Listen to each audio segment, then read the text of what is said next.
अथ श्री शिवताण्डवस्तोत्रम्। जटाटवीगलज्ज्वलप्रवाहपावितस्थले गले वलम्ब्यलम्बितां भुजङ्गतुङ्गमालिकाम् डमड्डमड्डमड्डमन्निनादवड्डवर्वयं चकार चण्डताण्डवं तनोतु नः शिवः शिवम्। जटाकटाः सम्भ्रमभ्रमन्निलिम्पनिर्झरी विलोलवीचिवल्लरी विराजमानमूर्धनि धगद्धगद्धगज्ज्वलल्ललाटपट्टपावके किशोरचन्द्रशेखरे रतिप्रतीक्षणं मम। धराधरेन्द्रनन्दिनी विलासबन्धुबन्धुर सुरद्दिगन्तसन्तति प्रमोदमानमानसे कृपाकटाक्षधोरणी निरुद्धदुर्धरापदि क्वचिद्दिगम्बरे मनो विनोदमेतु वस्तुनि। जटाभुजङ्गपिङ्गलस्फुरत्फणामणिप्रभा कदम्बकुङ्कुमद्रवा प्रलिप्तदिग्वधूमुखे मदान्धसिन्धुरस्फुरत्वगुत्वरीयमेदुरे मनोविनोदमद्भुतं बिभर्तु भूतभर्तरि। सहस्रलोचनप्रभृत्य शेषलेखशेखर प्रसूनधूलिधोरणी विधूसराङ्घ्रिपीठभू भुजङ्गराजमालया निबद्धजाटजूटकः स्त्रियै चिराय जायतां चकोरबन्धुशेखरः। ललाटचत्वरज्ज्वलद्धनञ्जयस्फुलिङ्गभा निपीतपञ्चसायकं नमन्निलिम्पनायकम् सुधामयूखलेखया विराजमानशेखरं महाकपालिसम्पदे शिरोजटालमस्तु नः।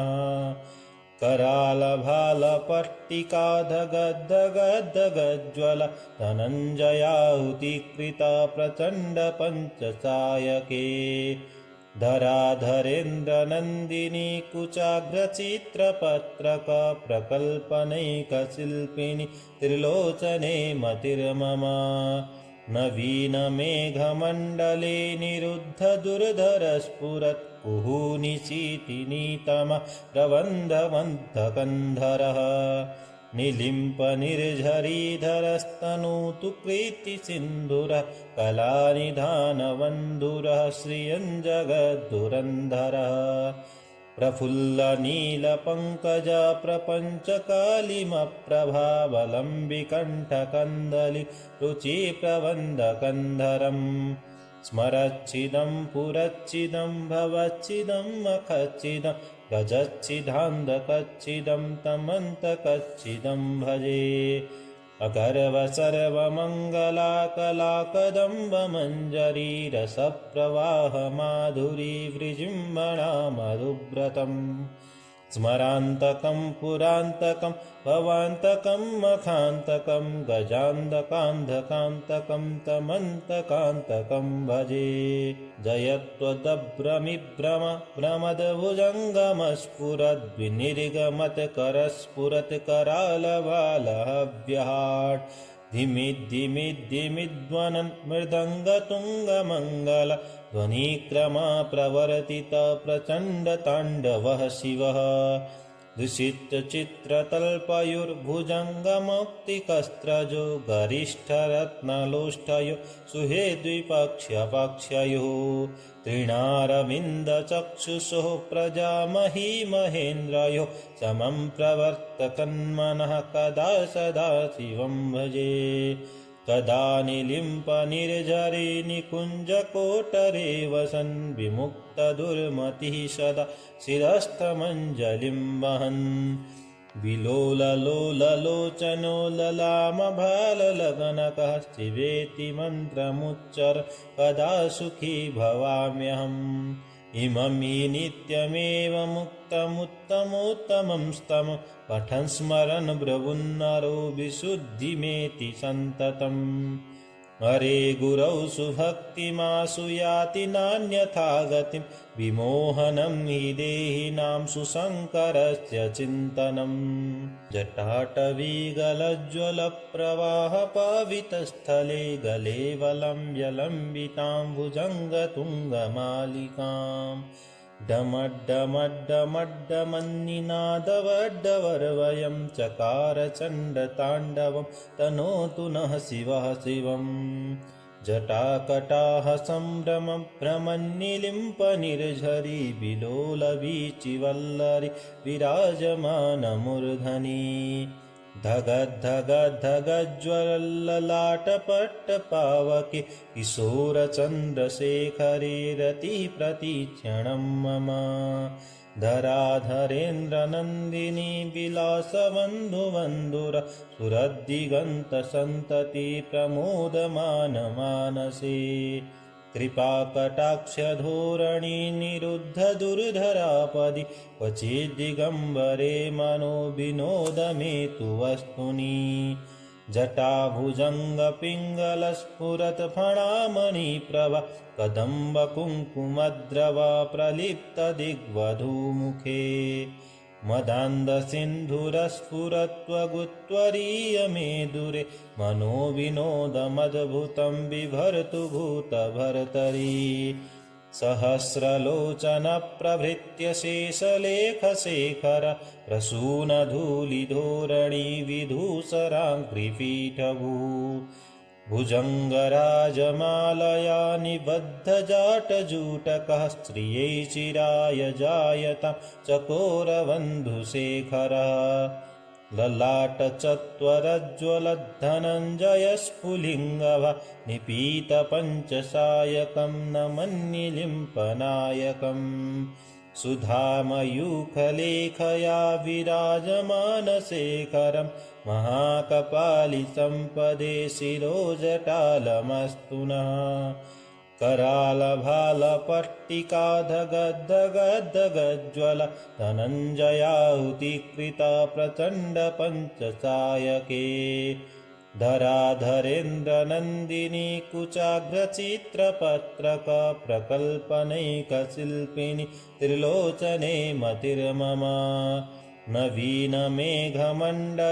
निरुद्धदुर्धरस्फुरत् कुहूनिशीतिनीतमः प्रबन्धवन्तकन्धरः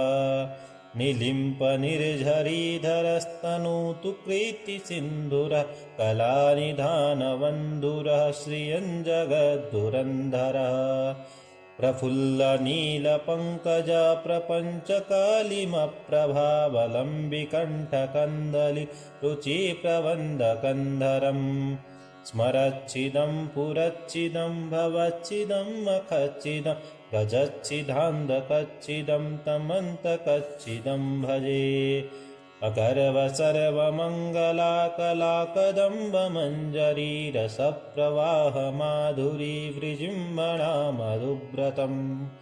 स्मरान्तकं पुरान्तकं भवान्तकं मखान्तकं गजान्तकान्धकान्तकं तमन्तकान्तकं भजे जयत्वदभ्रमिभ्रम भ्रमदभुजङ्गमस्फुरद्विनिर्गमत्करस्फुरत्करालबालहव्यहाट् धिमिद्धिमिद्धिमिध्वनन् मृदङ्गतुङ्गमङ्गल ध्वनिक्रमा प्रवर्तित प्रचण्डताण्डवः शिवः दुषितचित्रतल्पयोर्भुजङ्गमौक्तिकस्त्रजो गरिष्ठरत्नलोष्ठयो सुहेद्विपक्ष्यपक्षयोः तृणारविन्दचक्षुषोः प्रजामही महेन्द्रयोः समं प्रवर्तकन्मनः कदा सदा शिवं भजे कदा निलिम्पनिर्झरे निकुञ्जकोटरे वसन् विमुक्तदुर्मतिः सदा शिरस्थमञ्जलिं वहन् विलोललोललोचनो ललामभाललगनकः शिवेति मन्त्रमुच्चर कदा सुखी भवाम्यहम् इमं हि नित्यमेव मुक्तमुत्तमोत्तमं स्तमं पठन् स्मरन् ब्रवुन्नरो विशुद्धिमेति सन्ततम् हरे गुरौ सुभक्तिमासु याति नान्यथा गतिं विमोहनं हि देहिनां सुशङ्करस्य चिन्तनम् जटाटवीगलज्ज्वलप्रवाहपावितस्थले गले वलम्ब्यलम्बितां भुजङ्गतुङ्गमालिकाम् डमड्डमड्डमड्डमन्निनादवड्डवर्वयं चकार चण्डताण्डवं तनोतु नः शिवः शिवम् जटाकटाः सम्भ्रमभ्रमन्निलिम्पनिर्झरी विलोलवीचिवल्लरी विराजमानमूर्धनि धगद्धगद्धगज्ज्वलल्ललाटपट्टपावके किशोरचन्द्रशेखरे रतिप्रतीक्षणं मम धराधरेन्द्रनन्दिनी विलासबन्धुबन्धुर सुरद्दिगन्तसन्तति प्रमोदमानमानसे कृपाकटाक्षधोरणी निरुद्धदुर्धरापदि क्वचिद्दिगम्बरे मनो विनोदमेतु वस्तुनि जटाभुजङ्गपिङ्गलस्फुरत्फणामणिप्रभा कदम्बकुङ्कुमद्रवा प्रलिप्तदिग्वधूमुखे मदान्धसिन्धुरस्फुरत्वगुत्वरीयमेदुरे मनोविनोदमद्भुतं बिभर्तु भूतभर्तरि सहस्रलोचनप्रभृत्य शेषलेखशेखर प्रसूनधूलिधोरणी विधूसराङ्घ्रिपीठभू भुजङ्गराजमालया निबद्धजाटजूटकः स्त्रियै चिराय जायतां चकोरबन्धुशेखरः ललाटचत्वरज्ज्वलद्धनञ्जयस्फुलिङ्गभा निपीतपञ्चसायकं नमन्निलिम्पनायकम् सुधामयूखलेखया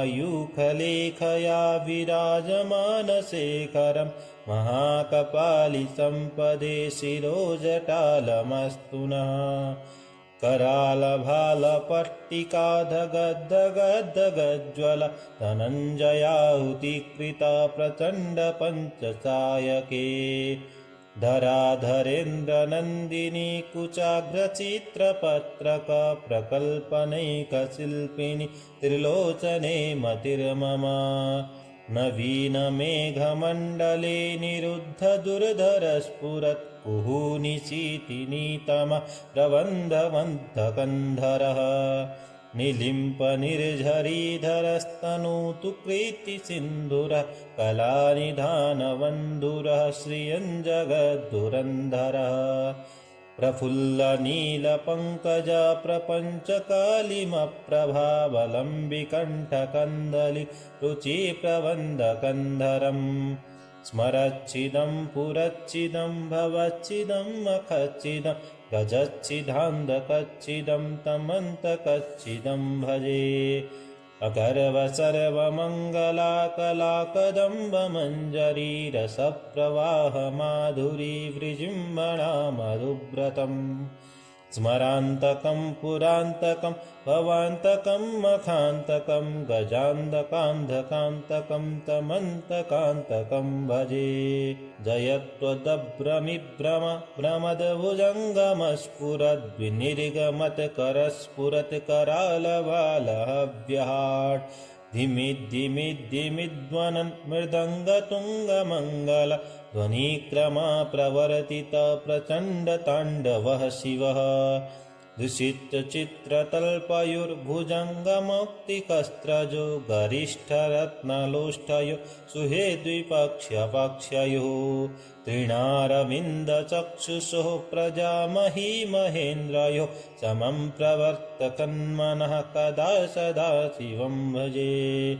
कदा निलिम्पनिर्झरे निकुञ्जकोटरे वसन् विमुक्तदुर्मतिः सदा शिरस्थमञ्जलिं वहन् विलोललोललोचनो ललामभाललगनकः शिवेति मन्त्रमुच्चर कदा सुखी भवाम्यहम् इमं हि नित्यमेव मुक्तमुत्तमोत्तमं स्तम पठन् स्मरन् ब्रवुन्नरो विशुद्धिमेति सन्ततम् हरे गुरौ सुभक्तिमासु याति नान्यथा गतिं विमोहनं हि देहिनां सुशङ्करस्य चिन्तनम् जटाटवीगलज्ज्वलप्रवाहपावितस्थले गले वलम्ब्यलम्बितां भुजङ्गतुङ्गमालिकाम् डमड्डमड्डमड्डमन्निनादवड्डवर्वयं चकार चण्डताण्डवं तनोतु नः शिवः शिवम् जटाकटाः सम्भ्रमभ्रमन्निलिम्पनिर्झरी विलोलवीचिवल्लरी विराजमानमूर्धनि धगद्धगद्धगज्ज्वलल्ललाटपट्टपावके किशोरचन्द्रशेखरे रतिप्रतीक्षणं मम धराधरेन्द्रनन्दिनी विलासबन्धुबन्धुर सुरद्दिगन्तसन्तति प्रमोदमानमानसे कृपाकटाक्षधोरणी निरुद्धदुर्धरापदि क्वचिद्दिगम्बरे मनो विनोदमेतु वस्तुनि जटाभुजङ्गपिङ्गलस्फुरत्फणामणिप्रभा कदम्बकुङ्कुमद्रवा प्रलिप्तदिग्वधूमुखे मदान्धसिन्धुरस्फुरत्वगुत्वरीयमेदुरे मनोविनोदमद्भुतं बिभर्तु भूतभर्तरि सहस्रलोचनप्रभृत्य शेषलेखशेखर प्रसूनधूलिधोरणी विधूसराङ्घ्रिपीठभू भुजङ्गराजमालया निबद्धजाटजूटकः स्त्रियै चिराय जायतां चकोरबन्धुशेखरः ललाटचत्वरज्ज्वलद्धनञ्जयस्फुलिङ्गभा निपीतपञ्चसायकं नमन्निलिम्पनायकम् सुधामयूखलेखया विराजमानशेखरं महाकपालिसम्पदे शिरोजटालमस्तु नः करालभालपट्टिकाधगद्धगद्धगज्ज्वल धनञ्जयाहुतिकृता प्रचण्डपञ्चसायके धराधरेन्द्रनन्दिनी कुचाग्रचित्रपत्रक प्रकल्पनैकशिल्पिनि त्रिलोचने मतिर्मम नवीनमेघमण्डले निरुद्धदुर्धरस्फुरत् कुहूनिशीतिनीतम प्रबन्धवन्तकन्धरः निलिम्पनिर्झरीधरस्तनूतु कृतिसिन्धुरः कलानिधानबन्धुरः श्रियञ्जगद्धुरन्धरः प्रफुल्लनीलपङ्कज प्रपञ्चकालिमप्रभावलम्बिकण्ठकन्दलि रुचिप्रबन्धकन्धरम् स्मरच्छिदं पुरच्छिदं भवच्छिदं मखच्छिदं गजच्छिदान्धकच्छिदं तमन्तकच्छिदं भजे अगर्व सर्वमङ्गलाकलाकदम्बमञ्जरी रसप्रवाहमाधुरी विजृम्भणा मधुव्रतम्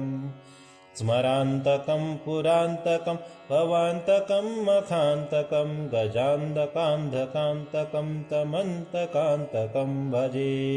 जयत्वदभ्रमिभ्रम भ्रमदभुजङ्गमस्फुरद्विनिर्गमत्करस्फुरत्करालबालहव्यहाट् धिमिद्धिमिद्धिमिध्वनन् मृदङ्गतुङ्गमङ्गल ध्वनिक्रमा प्रवर्तित प्रचण्डताण्डवः शिवः दुषितचित्रतल्पयोर्भुजङ्गमौक्तिकस्त्रजो गरिष्ठरत्नलोष्ठयो सुहेद्विपक्ष्यपक्षयोः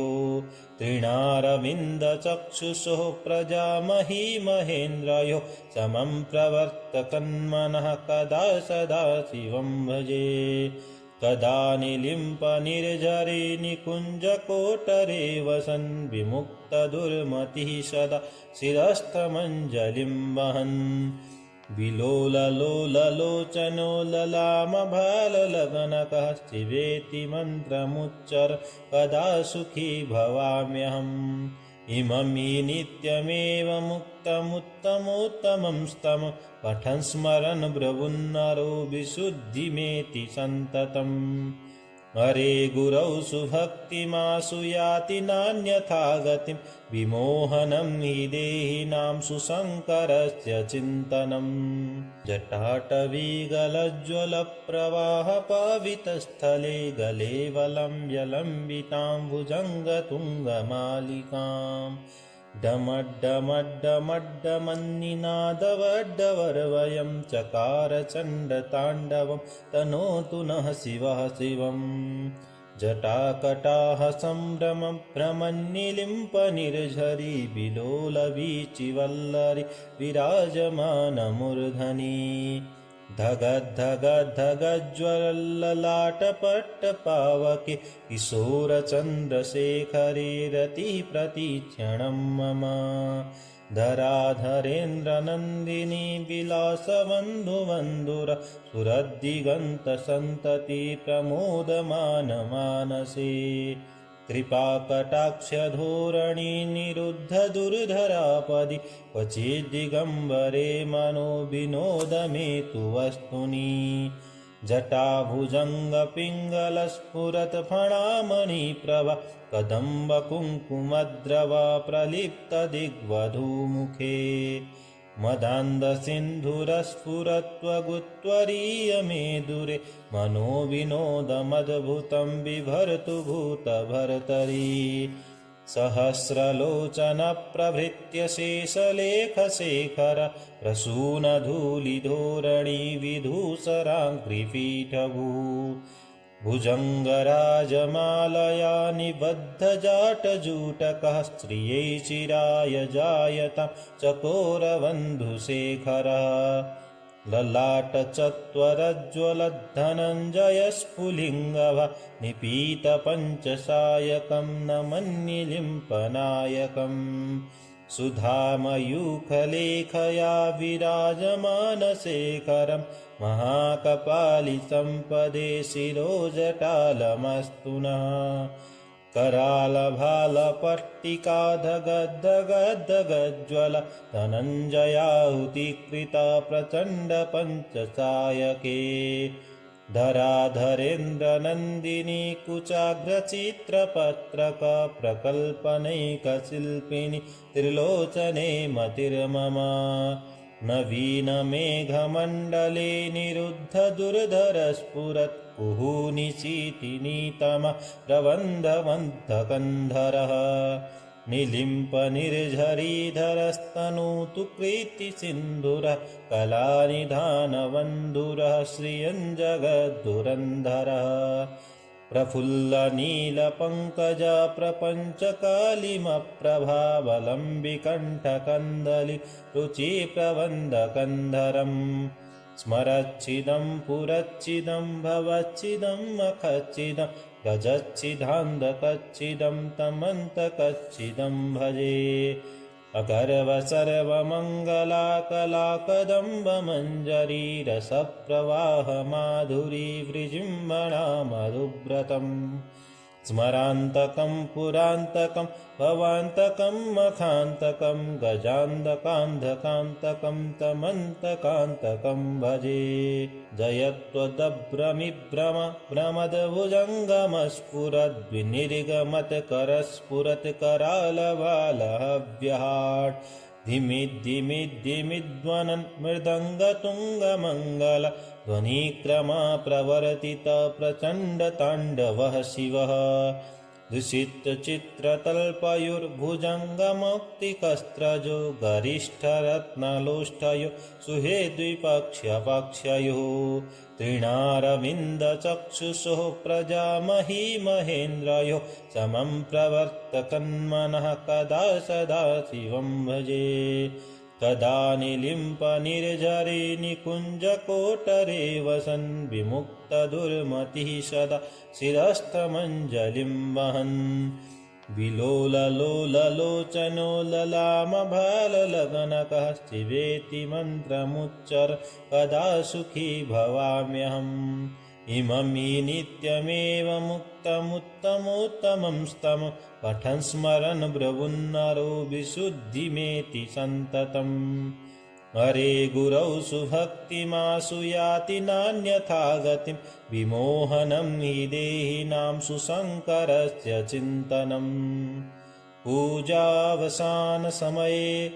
दशवक्त्रगीतं यः शम्भुपूजनपरं पठति प्रभाते तस्य स्थिरामृतगजेन्द्रतुरङ्गयुक्तां